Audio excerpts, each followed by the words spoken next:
everybody. My name is Anne-Marie Hoftailing, and I am the co-founder of Story Imprinting. And today I wanted to talk a little bit about this idea of storytelling and culture versus policy and mission statements and culture. I recently wrote about this. You can find the blog on our website at storyimprinting.com, as well as on LinkedIn. So often what I see working in organizations are people are talking about policies like, we really want to promote work-life balance. This is a typical example I like to give. And so they're talking about this and they're sending people emails about, some meditation app or how they should be taking breaks throughout the day. Or a company will say, we have unlimited vacation time, but none of the leadership ever takes vacation. And these people who are getting all these emails about work-life balance find that, in fact, people are emailing them at 11 o'clock at night.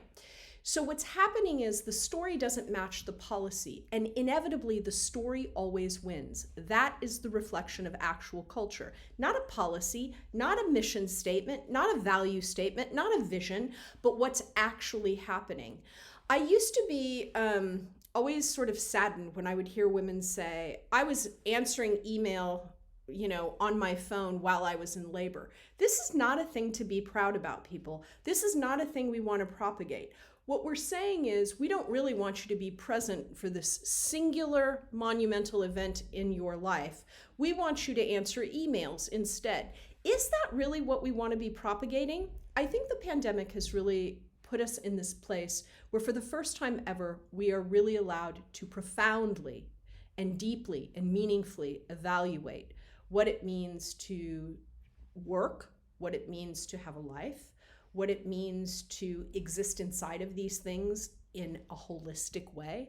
The pandemic did not allow us to compartmentalize. We were working from home, taking care of children, taking care of sick and aging parents. My own mother died during that time in hospice at home while I was still working.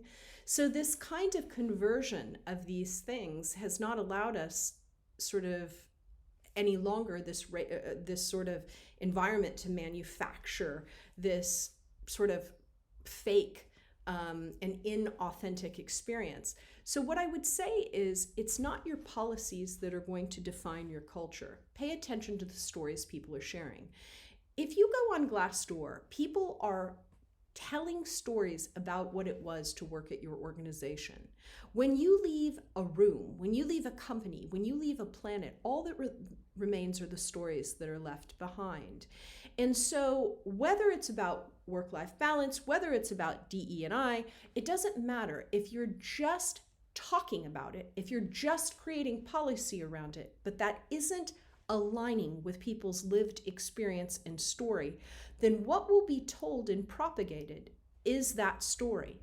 And that is what actually creates the culture. You can say, I have an open door policy all you want, but if somebody comes to you and that experience is derogatory, negative, punitive, they're never going to come back.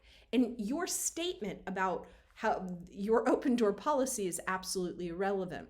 So we want to encourage you to think of the ways in which you have this conflict between mission statement and policy and actually the stories that are being told, and really challenge that. Talk about it in leadership and be more transparent about what's going on. We have this massive great resignation. People have choices now. They're making choices.